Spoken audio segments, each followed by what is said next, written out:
While economic disruptions do continue, some producers find opportunity for additional revenue.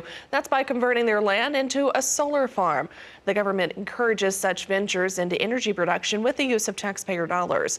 Roger McEowen with the Washburn University School of Law now joins us for today's Rural Money segment. And Roger, as always, thanks for taking the time to chat with us. Currently, a taxpayer may claim a residential energy efficient property credit, I understand. What exactly does that entail?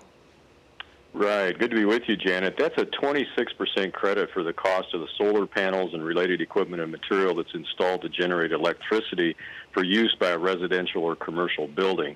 And you take that credit into account by adding up the cost of the solar panels plus your piping and wiring to connect the property to the dwelling unit plus your labor costs. And if you're buying it with a brand new home, then you can request the home builder make a reasonable allocation, or the IRS says you can make your own reasonable allocation to determine the cost of that property that's eligible for the credit. What about for a commercial energy credit? How does that work? It's a little bit different. It's still a 26% credit, but it's a percentage of energy based on each energy property placed in service during the tax year.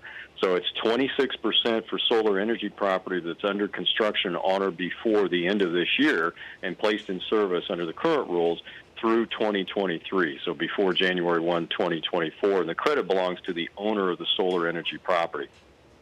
Roger, I'm sure it's not a simple process. What are some of the main elements that producers who are interested in having a so-called solar farm, what do they need to keep in mind?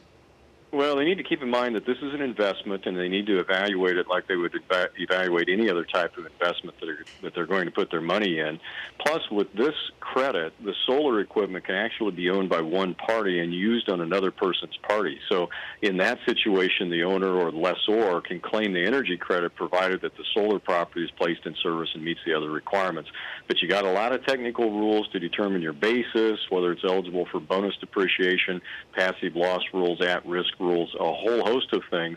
Plus, you have to consider it's going to take up a bunch of land. So you need a large land area, and you're going to have conversations with neighbors and so forth, particularly closely associated dairy farms might have an issue with the electricity being generated by the solar panel. So there's a whole host of issues that have to be discussed, not the least of which, of course, is tax, but there are others. Roger, do you have any final quick examples for us?